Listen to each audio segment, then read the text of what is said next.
O programa a seguir é uma produção independente. Seu conteúdo é de total responsabilidade de seus idealizadores.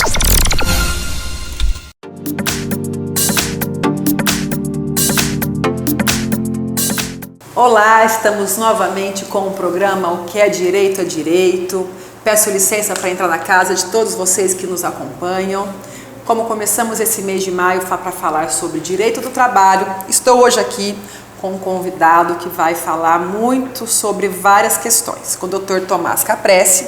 Ele é atuante desde 2018 em escritório, voltado com especialização nas áreas civil, trabalhista, previdenciária. Além disso, ele tem uma grande experiência na advocacia e também como escrevente no registro civil da cidade, que ele trabalhou entre 2008 até 2018. E estamos novamente para falar sobre o direito do trabalho. Então, eu abro a palavra para você e daqui a pouco a gente vai passar algumas questões que chegaram através do nosso WhatsApp, dúvida de vocês, e continue mandando suas dúvidas, porque o que nós viemos fazer aqui é levar para vocês o que é o seu direito. Muito obrigada. Boa noite, doutora Janaína. Boa noite aos telespectadores que deixam a gente entrar humildemente na casa deles e esclarecer algumas dúvidas que chegam aí, né? É um prazer estar aqui e vamos passar as perguntas aí, pessoal. Tá. Doutor Tomás, eles têm me perguntado através desse WhatsApp quais são os tipos de ações que mais ocorrem hoje na Justiça do Trabalho. Olha, as ações mais recorrentes, mais comuns na Justiça do Trabalho são aquelas que versam sobre o inadimplemento dos direitos básicos do trabalhador. Entre os principais problemas estão falta de pagamento das verbas rescisórias, ausência de registro em carteira e o não pagamento de horas extras. Veja bem, eu trouxe alguns dados aqui, estou com a colinha. Sim, pode ficar à vontade. Para se ter uma ideia da dimensão do problema, no ano de 2024, a Justiça do Trabalho registrou mais de 2,1 milhões de novos processos. Um aumento crescente desde a reforma trabalhista de 2017, sim, sendo esse o maior número de processos trabalhistas desde 2017. Nós temos vendo muito, né, a respeito das questões de PJ, né? Acredito que o senhor também tenha visto muito sobre isso, que tem tendo uma abrangência sobre as formas de contrato de trabalho e muitos dos empresários têm não aceitado esse PJ, mas também a falta de registro, né? Eu recebi muitas perguntas sobre como que é feito quando não se tem essa forma de registro sobre isso. E o que você fala em relação à jornada de trabalho? O que tem sido as decisões sobre os superiores tribunais? Como que elas são dadas, né? Certo. Veja bem, doutora, em relação ao PJ e ao MEI, teve uma crescente contratação de funcionários efetivamente sob o manto do PJ, né? Então são funcionários ali que o empregador acaba obrigando esse funcionário a prestar o serviço como PJ. Mas veja bem, o PJ, o MEI, né, o microempreendedor individual que vai ser contratado, ele não pode ter as características do contrato de trabalho habitual. Ou seja, subordinação, horário de entrada e saída, horário de entrada e saída, a habitualidade e a pessoalidade, principalmente. Porque se um PJ vai prestar um serviço, ele tem a autonomia de mandar alguém substituí-lo, ao contrário do contrato de trabalho convencional. Então, isso gera... o empregador ali procura uma economia, mas no final, ao rescindir esse contrato, ele vai acabar tendo um gasto maior, porque ele não recolheu as verbas trabalhistas daquela pessoa que ele efetivamente contratou. Então, esse é um fenômeno que vem ocorrendo muito, que a gente vê muito. E eu vejo assim, né, essa questão realmente do PJ, porque às vezes acontece de não ter o conhecimento técnico, né? Por isso a importância de procurar um advogado voltado para a trabalhista, contratual, que possa te orientar a respeito, poxa, eu tenho tais funcionários que está custando muito caro, eu vou passar ele para PJ. E eu já vi casos, doutor, que assim, ele continua na mesma função, no ergonograma da empresa, essa função continua e o próprio prestador de serviço, ao invés de ser um empregado direto, ele passa um PJ e assim, não tem nem um nexo, um tempo, né, entre o desligamento dele e eu não. Então, assim, ele continua de imediato e isso tem causado muitas ações. Então, eu acho que é importante isso realmente, né? Procurar um especialista para ter essa orientação. Mais um elemento aí que caracteriza essa continuidade da prestação de serviço como um trabalhador formal e não uma pessoa jurídica de fato. E quem sai mais perdendo com isso é sempre o trabalhador. O trabalhador, e de forma indireta, né, o empregador que acha que está tendo um lucro acaba tendo um prejuízo que vai ter que arcar futuramente, porque o direito do trabalho é um dos princípios constitucionais e dos direitos humanos. Sim, né? Vale frisar que o direito do trabalho, como o direito do consumidor, ele está aí realmente para proteger o elo mais fraco dessa relação, que é o trabalhador, né? Isso. Em relação, queria que você falasse um pouco ainda sobre as dúvidas que nós temos ultimamente, né, em relação a esses entregadores de iFoods, em relação ao Uber, né, que de certa forma alguns têm essa MEI, né, eles abrem como micro empresário individual para prestar serviço para esses aplicativos famosos que nós temos, assim como outros. Afinal, eles são considerados o que neste contrato de trabalho, doutor? Essa questão é uma questão muito interessante, doutora, porque é uma forma nova de contrato, né? Ou seja, esse trabalhador, apesar de ter uma aparente autonomia, de não estar subordinado a ninguém, ele está subordinado ao algoritmo do aplicativo. Ou seja, um Uber que cancelou diversas corridas, ele acaba sofrendo uma sanção do algoritmo. E aí ele passa a ficar sem receber corridas ali por 2, 3 horas seguidas. Ou seja, esse algoritmo acaba controlando sim a habitualidade e a frequência do trabalho. Então, esse tema tem sido relevante e levantado muitas dúvidas a respeito da interpretação da lei brasileira sobre esse método de trabalho. Como foram muitas ações nesse sentido, essa questão foi submetida ao Superior Tribunal Federal e está sendo discutida num tema de repercussão geral. Assim que esse tema for julgado, vai haver uma uniformização em como esses trabalhadores vêm sendo tratados. Por enquanto, está sendo analisado caso a caso. Ou seja, os tribunais regionais do trabalho vêm julgando de acordo com aquilo que está no processo. Vamos para um breve intervalo do que é o direito a direito.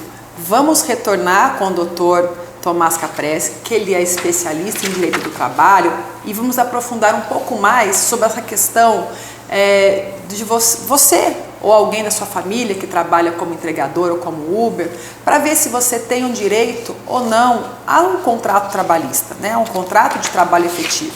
E com mais algumas outras questões que foram apresentadas durante a semana aqui no programa O que é Direito é Direito.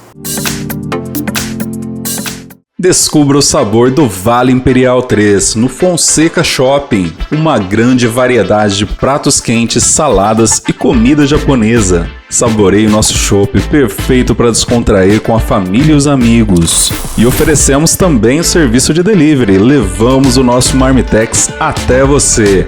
É só chamar no 19 9 9008 1604. Oferecemos almoço todos os dias e jantar de terça a domingo. Vale Imperial 3 no Shopping Fonseca, em Mococa. Saboreie essa experiência. Venha conhecer Chaveiro Ventania, loja 1 e loja 2, muita variedade. Conserto de celulares, reparo em fechadura, carimbos e muitas outras variedades você encontra aqui no Chaveiro Ventania. Loja 1 e Loja 2, uma loja da nossa família para a sua família. No centro da cidade, na rua Pascoal Ranieri Mazzilli, e no coração da Santa Rosa, na rua Pernambuco 319. Venha conferir muitas variedades para você e para a sua família. Retornamos com o programa O que é Direito é Direito. Estamos tratando sobre contratos de trabalho e hoje nosso convidado, Dr. Tomás Caprese, está nos dando dicas valiosas para que você saiba quais são os seus direitos. E retomando sobre o tema de entregadores de iFood ou de Uber, então assim, uma questão que chegou bastante, chegaram acho que umas 4 questões em relação a isso, como que se faz quando o entregador tem um prazo, ele tem que fazer as entregas, então o iFood coloca vários outros aplicativos, não digo só o iFood, mas vários outros aplicativos, e a Justiça tem decidido como em relação a isso, como que deve se comportar durante um acidente ou alguma coisa relacionada a isso, doutor? Certo, doutora. Como a gente já tinha pontuado anteriormente, a Justiça vem decidindo caso a caso, e aí cabe também ao motorista, ao prestador de serviço autônomo, aí no caso, né, amealhar provas. Ou seja, ele está ali no aplicativo, ele deixou de receber porque ele atrasou uma entrega. Isso, ele tem o aplicativo, ele consegue fazer o print, consegue ali testemunhas. No caso de acidente também, se ele estava em horário de trabalho, às vezes a gente anda pela cidade, a gente vê eles muito rápido para cumprir horário. E às vezes as pessoas não entendem por que eles estão correndo tanto. Explica por quê. Eles correm, se colocam a vida deles em risco, assim como também às vezes de outras pessoas, porque eles têm meta. Exatamente, porque o algoritmo do aplicativo de entrega, ele controla o tempo, ou seja, se o entregador perde o tempo, ele recebe menos e ele passa a receber menos entregas.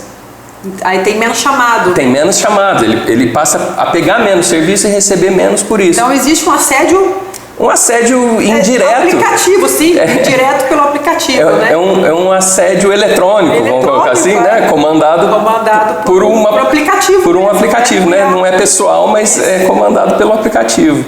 Então, ele acaba sofrendo essa pressão, esse assédio para produzir, para não deixar de receber. E mesmo em casos de acidentes, né, às vezes ele tem uma microempresa individual, também ele pode estar resguardado com o direito dele, no caso de uma cirurgia, porque às vezes uma moto principalmente, né, acaba quebrando o braço, uma pena, tem que ficar aí por um longo período afastado, e ele está guarnecido também por esse direito, mas caso tenha, procurar um advogado para poder estar orientando, né? Isso, para poder estar orientando e tomar as medidas cabíveis, né, de acordo com o caso ali do que aconteceu. A gente já esclareceu que cada caso é um caso e vem sendo julgado assim, enquanto não se uniformiza geral, né?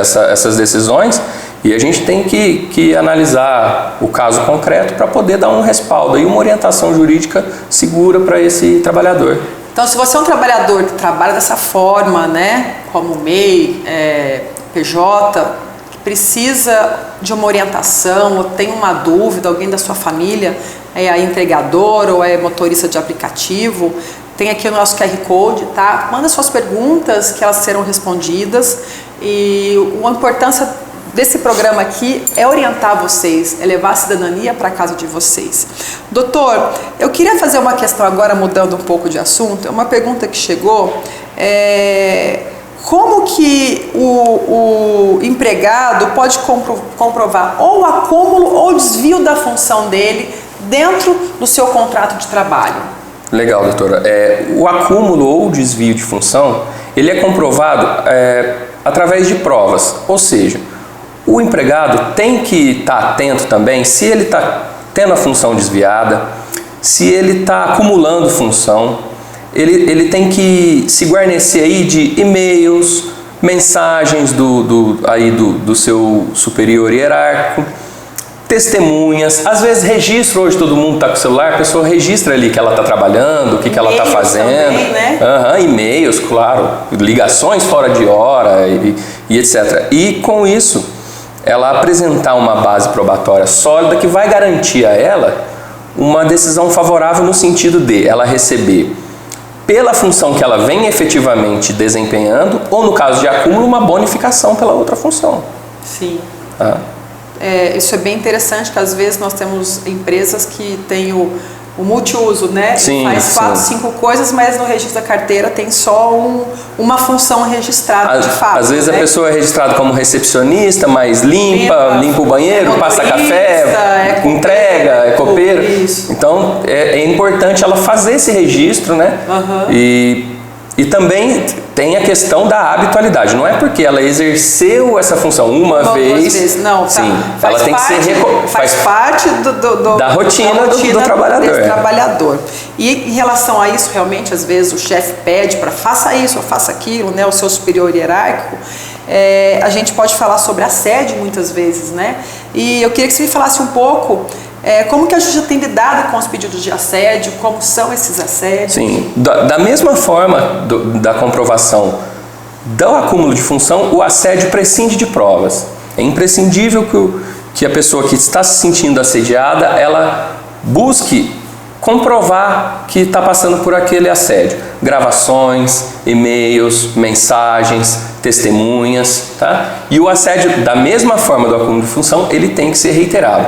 O que a gente costuma dizer que pode ser que alguém fez uma brincadeira com aquela pessoa de mau gosto, né? Porque o ambiente de trabalho tem que ser ético e transparente, mas uma vez... É uma brincadeira de mau gosto. É uma brincadeira de mau gosto. Agora, reiteradamente, já se transforma, já transforma no assédio moral. E uma pergunta relacionada a isso, tem um moço que mandou, e ele até desabafou em relação que ele sofreu assédio durante muito tempo no trabalho e ele não tem condições de voltar ao trabalho. Ele entrou em afastamento médico por questão de pânico, de burnout.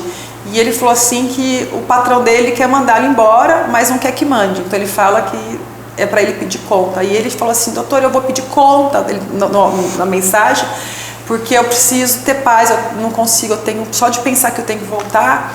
Então assim, a gente sabe que a gente tem a condição de orientar esse cliente para ele fazer uma rescisão indireta. Então eu queria que você falasse um pouco sobre essa rescisão indireta, como ela se dá, quais são os casos, porque eu acho que é muito importante isso. É importante a gente ressaltar que o trabalhador está amparado pela rescisão indireta. Assim como o patrão pode demitir o funcionário por justa causa, o funcionário tem o direito de demitir o patrão. Demitir o patrão seria o quê? Quando ocorre desrespeito aos direitos trabalhistas, atraso do salário, assédio constante, o empregado pode entrar com o pedido da rescisão indireta para, além dos danos morais caracterizados por esse assédio, ele recebeu todos os seus direitos, proporcional de férias, 13º, FGTS, como se ele tivesse sido demitido. Esse é o instrumento da rescisão indireta. Que ocorre uma quebra do contrato. Uma quebra do contrato por parte do empregador. Deixando de cumprir aquilo que foi firmado no contrato. O empregador está claramente desrespeitando as leis trabalhistas. E aí o funcionário pode pedir essa rescisão indireta. Se você quiser saber mais sobre rescisão indireta também, converse aqui com a gente, mande sua mensagem aqui no WhatsApp. E gostaríamos de ficar mais tempo aqui, temos muitas questões, mas nas redes sociais a gente vai estar dispondo todas as perguntas e respostas que chegaram, tanto na minha como da TV Direta e também do doutor, para que vocês compartilhem e tirem essas dúvidas, porque são muitas perguntas que chegam. Gostaríamos de um programa mais longo para poder sanar todas elas. Então a gente pegou umas que foram mais pedidas, né? Às vezes 4, 5 ou 6 perguntas sobre ela. Quero agradecer ao doutor muito obrigado por ter vindo e aceitado esse convite nosso, porque esse mês do trabalho que a gente está quase encerrando é de grande importância para nós, tanto para os empregados quanto para os empregadores, porque a gente tem muito empregador que também assiste ao programa, para eles saberem o que eles podem e o que não podem, que às vezes eles não sabem também, fazem por falta do conhecimento, mas que procurem um profissional. A maioria das empresas tem um contador, mas é imprescindível que ela também tenha aí um prestador de serviço da relação da advocacia, para que eu te oriente em relação aos seus contratos, principalmente o contrato de trabalho, porque a lei trabalhista, ela não perdoa mesmo, tá? Agradeço a todos e participem mandando suas perguntas. Até mais!